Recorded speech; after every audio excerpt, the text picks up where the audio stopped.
Hi, everybody, and welcome to our third series of Learn at Lunch. And we're delighted to be joined by Rachel Kelly, who is an award nominated science fiction writer. And today we're going to have a talk on science fiction heritage in Northern Ireland. So, Rachel, you're very welcome. And over to you. Hi there, everyone. I'm Rachel. I am a sci-fi author, creative writing mentor, born, raised, and currently living in Northern Ireland. And I am very proud to be part of this rich tradition of speculative fiction in this country. Now, you might very well be thinking, wait, Northern Ireland has a rich tradition of speculative fiction. It's not the first time I've heard that. So you're not alone by any means. We absolutely do, but it's not necessarily the first thing that people think of when they think about this place for some reason. Who knows why? I'll try and answer that. You might also be wondering what exactly I mean when I say speculative fiction. So the simple answer to that is speculative fiction is really any kind of fiction that departs from reality as we understand it at this point in human history. So science fiction, fantasy, horror, any kind of subgenres of those main pillars. It's about hypotheticals and possibilities, about questioning the boundaries of human experience. So for that reason, speculative fiction also includes magical realism or fabulism, which describes narratives that blend fantastical elements with realistic settings and events. Hold that thought. It will be relevant in a little bit. So anyway, speculative fiction is a genre with deep historical roots. We can trace spec-fic stories all the way back to ancient myths and folklore. So if you think about just how many ancient tales talk about magic and other worlds and so on, it's kind of in our DNA to tell these stories. And then in the 17th century, you see works like Francis Bacon's New Atlantis, which begins to blend science with imaginative storytelling. In the 19th century, you've got Mary Shelley and Frankenstein, that's published in 1818, and that's often cited as one of the first sci-fi novels. Then a few years later, she publishes The Last Man in 1826, which is often cited as one of the first dystopian sci-fi novels. I am, as you can probably tell, a bit of a fan. Everyone's heard of Frankenstein, but I write dystopia, not body horror, so I want The Last Man to be more widely known. Then you've got the likes of H.G. Wells and Jules Verne pioneering the genre into the 20th century, where it really starts to flourish. So from the 1930s to the 1950s, you've got the so-called golden age of sci-fi, where you see these iconic writers like Isaac Asimov and Arthur C Clarke. Their writings are striving for kind of scientific plausibility, but they also incorporate very complex themes that reflect the socio-cultural anxieties of the time, and the hopes, I suppose, of the time as well. It's a time of rapid technological advancement and geopolitical change. So there's anxiety, but there's also hope for the future, and you see that reflected in the golden age of sci-fi. And then ultimately that expands into subgenres like cyberpunk in the 1980s, which starts to explore the implications of technology on society, on identity, on the human experience. So, where do Northern Irish writers fit into all of that? Well, let's have a look. And I am going to do my best to cover as many as possible, but it will be a whistle-stop tour. Look at that, lovely dark hedges, the iconic image from Game of Thrones. I don't know if anyone here has been to TitanCon. It's a spec-fic convention that was held in Belfast. So it would have had some really big names in sci-fi and fantasy as special guests. And you can probably imagine it was a fantastic platform for spec-fic writers on the island of Ireland to talk about our work and about spec-fic more generally. So I was at one of the very early conventions. This would have been around 2011 or 2012, thereabouts. And I was attending a panel of about Irish sci-fi writers. And somebody asked this question: why does Northern Ireland seem to produce so many science fiction and fantasy writers? And it was a great question. And it was answered from memory, there was at least one writer on that panel who'll be featured in this presentation. And I think the answer was along the lines of, well, this is an island steeped in myth and folklore. Why wouldn't we produce a lot of spec-fic writers? And I thought, yep, okay, that's a very fair point. But then let's fast forward 5 or 6 years, and I'm launching my debut novel, Edge of Heaven. It's a sci-fi novel, and I am doing promotion around Ireland and beyond. And I start to notice that there are two questions, or well, rather two themes to the questions that keep cropping up again and again. The first is along the lines of, isn't it unusual to be a woman and writing science fiction? And I'd be like, Ursula K. Le Guin, Octavia Butler, Margaret Atwood, Frankenstein. But okay, I mean, I write with a gender neutral pen name and I'm not the only one who does that. So okay, fair enough. But the second was about how unusual it was to be a sci-fi writer from Northern Ireland. And I would think back to that panel at TitanCon, where it was just kind of taken for granted that, we keep producing these great spec fic writers. And I realized that our spec fic heritage is possibly not as well known outside of these parts as it is among the Northern Ireland spec fic fan base. And I'd argue that this is possibly because science fiction and fantasy are inherently nationless genres. So spec fic novels and short films and short stories, they're much more likely to be set in sort of these imaginative, far-flung magical realms than on the streets of Northern Ireland. And that seems to break the link between the creator and the place the creator calls home. So if you think about it, I don't know if anybody's read The God of Small Things by Arundhati Roy, but that in particular is a novel that couldn't be set anywhere but the Indian state of Kerala. That setting is inherent to the narrative, to the characters, to the history, and the place in which those characters operate. And so when we think about Arundhati Roy, we think about an Indian author who grew up in Kerala. And if you think about Irvine Welsh, for example, well, you've no difficulty remembering that he's a Scottish author. Or maybe Maeve Binchy. I mean, she literally has a collection of short stories called Dublin 4. So she is very closely linked to Dublin as her hometown.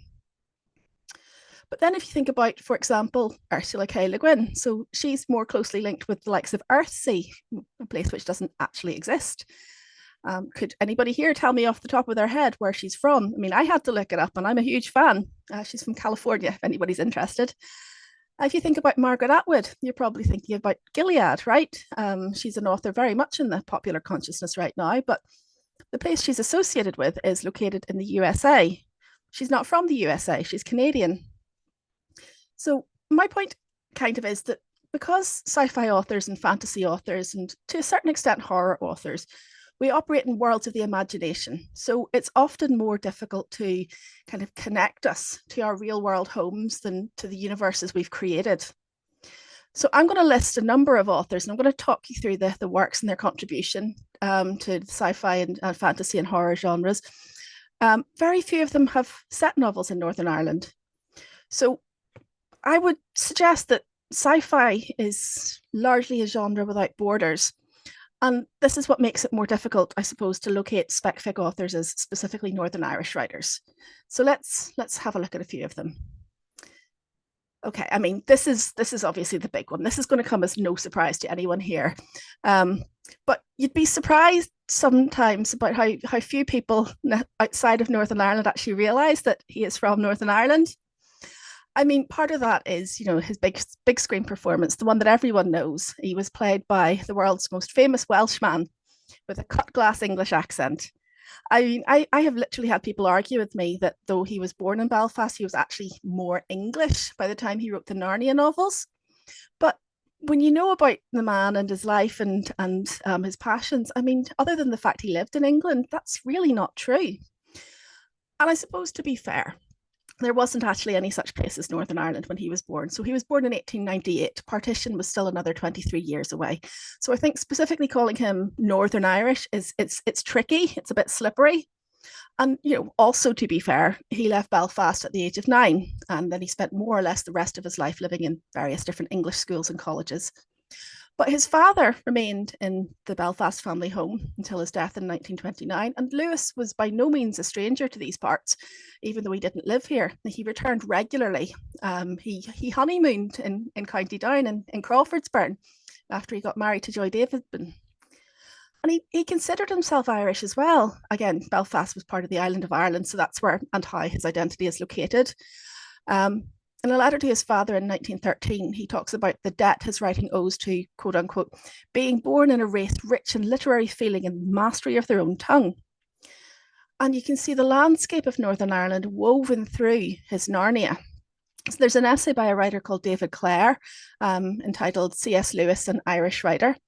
And it points out the many, many similarities between key landmarks in both lands. So you've got the Bight of Kilorman mirroring Belfast Lough. You've got Cair Paravel reflected in Belfast Castle and Dunluce Castle. The hills of County Down. He loved the hills of County Down. He visited as often as he could throughout his life. You could very easily see them reflected in the hills around Cair Paravel.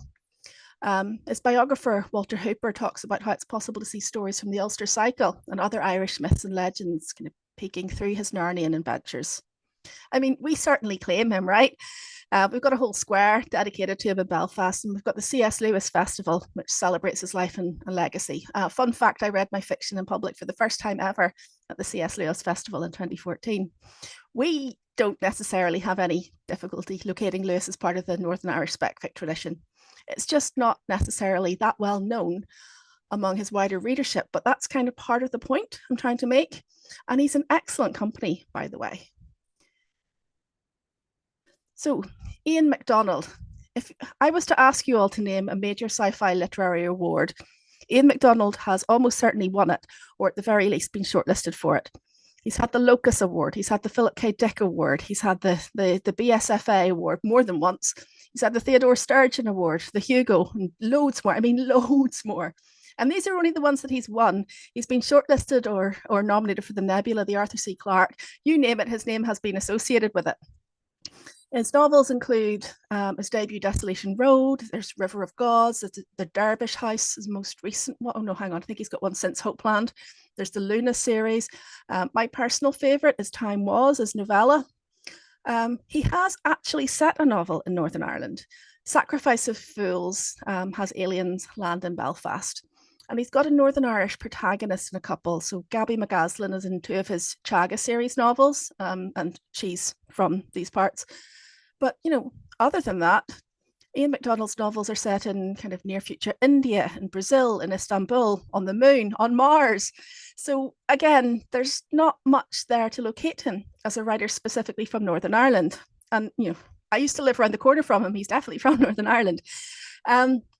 He's talked a bit about living in Belfast in a few of his interviews. So I'd like to quote from one of them because I think it's a great quote. This is from 2012, where he says that living in Belfast is a perfect preparation for life in the 21st century. It's one of those places that's kind of on the periphery of things. In many ways, it's the least science fictional places in the world to grow up. In another sense, it's the perfect preparation for life in the 21st century.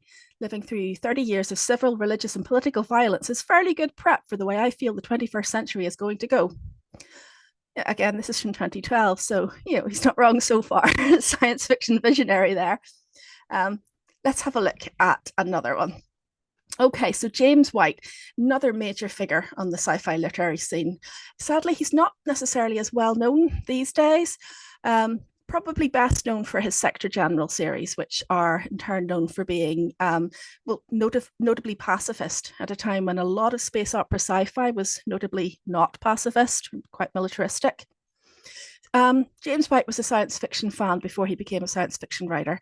So along with another science fiction enthusiast called Walt Willis, he produced the fan magazines Slant and Hyphen, and these published works by prominent sci-fi authors, including fellow Northern Irish writer Bob Shaw. I'll be looking at him in just a moment. He was born and raised in Belfast. He did live for a short while in Canada, but most of his life was spent in Belfast. He worked in the docks during the day and he wrote in the evenings. And his first short story is called Assisted Passage. It appears in the January 1953 edition of New Worlds. And then his first novel followed 4 years later in 1957. That's called Secret Visitors. And it is, I believe, the first science fiction novel to feature locations from Northern Ireland. Then in November of the same year, so 1957, New World published Sector General. So the first book in the Sector General series is called Sector General. And it's an interstellar hospital Sector General where beings from various different planets receive care. This becomes the first of a series of 12 books set in this universe, and the last of which was being prepared for publication at the time that White died in 1999. His work became known for its scientific accuracy, and he had a steady following throughout his career, though unfortunately it was never quite enough to earn him enough money to support a full-time writing career. He's nominated for the Hugo and Nebula Awards a total of 4 times. These are 2 of the highest honours in sci-fi literature. Unfortunately, he never won, but he did win a Europa Prize, an Analog Analytical Laboratory Award, and a Science Fiction Chronicle Reader Award. Then in 1998, he received the New England Science Fiction Association Edward E. Smith Memorial Award. That's also known as the Skylark Award for contributions to science fiction. And then from 2000 to 2019, the James White Award was presented for the best short story by a non-professional writer. So a really outsized influence on the genre. I did mention Bob Shaw just a moment ago. He's also an important figure in sci-fi literature. He's also from these parts. He's the author of more than 30 novels and short stories, including the Hugo-nominated The Ragged Astronauts and the Orbitsville trilogy. He first discovers sci-fi at the age of 11, and his interest deepens when the American soldiers who were stationed in Northern Ireland for World War II, they left behind some of their sci-fi magazines, and he found them and brought them to Smithfield Market. So he meets sci-fi author James White, we just talked about, and others at meetings of a local sci-fi fan group, an early contributor, again, to these hyphen and slant fanzines. He publishes his first professional short story. It's called Aspect in 1954. He takes a brief hiatus from writing while he's living in Canada from 1956 to 1958, and it's possible that time in Canada may have inspired elements of his novel Vertigo. But he returns to Northern Ireland.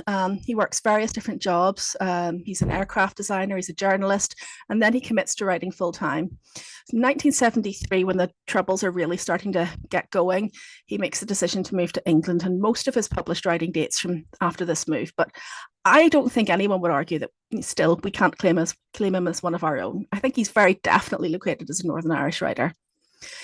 In later years, he did briefly move to the US, but he returned to England just before his death in early 1996. He's contributed all sorts of wonderful concepts to sci-fi canon, the ideas of slow glass in his story Light of Other Days, and he continued to be heavily involved in fandom. So he was a regular at the UK sci-fi convention EasterCon, which is actually coming to Belfast this year. So it moves around the UK each year. This year it's going to be in the Belfast Hilton. Then in 1979 and 1980, Bob Shaw was awarded the Hugo Award for Best Fan Writer. Okay, Joe Zebedee. Has anybody visited Carrickfergus and dropped into the Secret Bookshelf? It is one of my all-time favourite bookshops in the entire world, not just Northern Ireland. If you have done, you've almost certainly run into Jo. She's a regular and powerful presence in the local sci-fi scene, but she's also a really important spec fic writer. She is making a habit of giving this land right under our feet, a serious dose of the dystopian. So she's in the habit of kind of levelling large portions of Northern Ireland from alien invasions. Inishcarrig sees Belfast completely levelled by an alien invasion. Into a Blood Red Sky, that's about our climate changed future. My personal favourite is Waters in the Wild. It's not actually dystopian. It follows a troubled young woman through the glens of Antrim.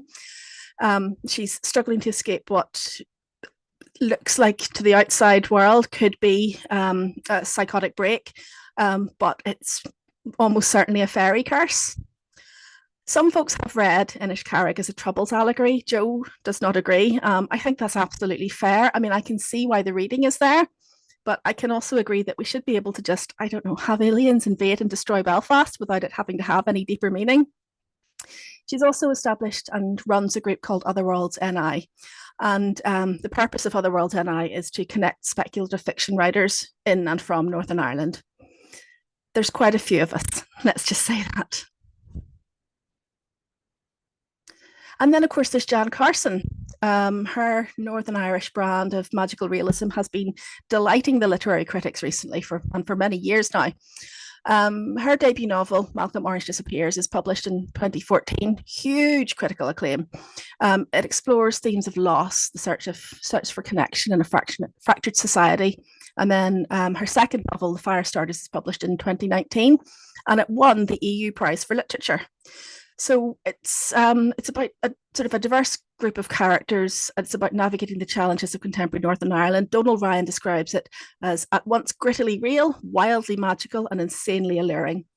Then in 2023, Carson is elected a fellow with the Royal Society of Literature. Now, her writing is intimately connected to her Northern Irishness. There is no denying that. But where I think the connection to spec fic might get lost is that she writes magical realism. And not everybody associates magical realism with spec fic, but it is unquestionably a part of the genre. As I said in the introduction, spec fic includes any kind of fiction that departs from reality as we understand it. Magical realism absolutely fits that bill. Magical realism is often more explicitly, say, quote unquote, literary, which is where I think people have trouble associating it with the genre.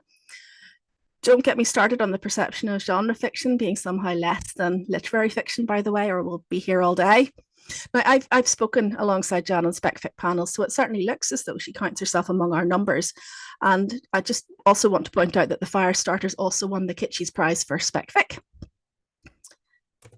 Have a look at Biddy Lee. Her Rejuvenation trilogy features a post-apocalyptic dystopian Ireland that is changed almost beyond recognition by climate change and war.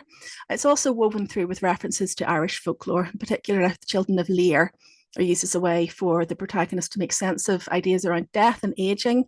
All of these are concepts that underpin all three of the novels. That's where the rejuvenation comes in. Biddy is an Armagh native. The city gets a look in her novels, although to be fair, it is mostly underwater. But I'm also an author who has sunk large portions of Ireland beneath rising sea levels, so I'm with her on this. If you're familiar with Armagh, you're almost certainly familiar with Biddy's flash fiction event that she runs there as well. It's produced, I think, correct me if I'm wrong, I think it's 2 anthologies to date. She's also delivered a series in this Learn at Lunch programme as well. She is definitely worth listening to. She's fantastic. And again, this is supposed to be a whistle-stop tour. The list is already getting longer than I meant it to be, but I would be remiss if I didn't at least mention Garth Ennis. He's got a huge international profile. You have definitely read his work if you've ever interacted with comics or graphic novels in the slightest in the past few decades. He's a US citizen now, to be fair, but he comes from Hollywood. He was best friends with my kid's childminder back in his Northern Irish school days. You're most likely to be familiar with him through the likes of The Boys or Preacher or Judge Dredd, but his first published work, Troubled Souls, is set in 1980s Belfast. So all of this is to say that this tiny little corner of a tiny little island, the population of under 2 million, I would have to say we are punching well above our weight on the spec fic scene. Have you come across the anthology, A Brilliant Void from 2019? It's well worth a look. It's by a writer and academic called Jack Fennell, and it collects very early Irish spec fic. And Fennell argues that there's been a tendency to kind of misclassify Irish science fiction, to classify it instead as part of the country's folkloric tradition when it's more properly classified as spec fic. Or science fiction in particular. And that's led to many important early spec fic works by Irish authors being under-recognised. I'd suggest that something similar is going on with spec fic from Northern Ireland, but in a slightly different way. So just like Northern Irish cinema gets conflated with films about the Troubles, I suspect that the concept of, quote unquote, Northern Irish that resonates in a wider global context is really not connected in the popular imagination with spec fic, science fiction and fantasy. We are Titanic, we are the Troubles, we are a whole bunch of complicated politics that take too long to explain to people who aren't from here. So writers who don't explicitly engage with those things often don't tend to get linked to Northern Ireland, I would suggest. I mean, I was born and grew up in Belfast throughout the 1970s and 80s. The Troubles were very much part of my normal as a child. And rightly or wrongly, they are a part of the DNA of this place. They're a part of my identity as a writer. I personally have never written a Troubles novel. I doubt I ever will. I've no plans to. But the Troubles are definitely there in my work just the same. So they're in the kind of the unsettled, the dangerous backdrop of Edge of Heaven and On the Brink. Both novels have a violent history that I didn't realise at the time was me writing about my childhood, but when I look back on it as an adult, I can see that that's what I was doing. So my point is that when you read science fiction, you're reading about the author's lived experience, only transplanted onto this fantastical world. And that, to me, is what makes the spec fic of this place that I call home so fascinating. So I would suggest that Northern Ireland spec fic isn't so much a category, it's kind of a mood. It's like a shared history that rises from a nation of storytellers. And personally, I am very proud to be part of that chain.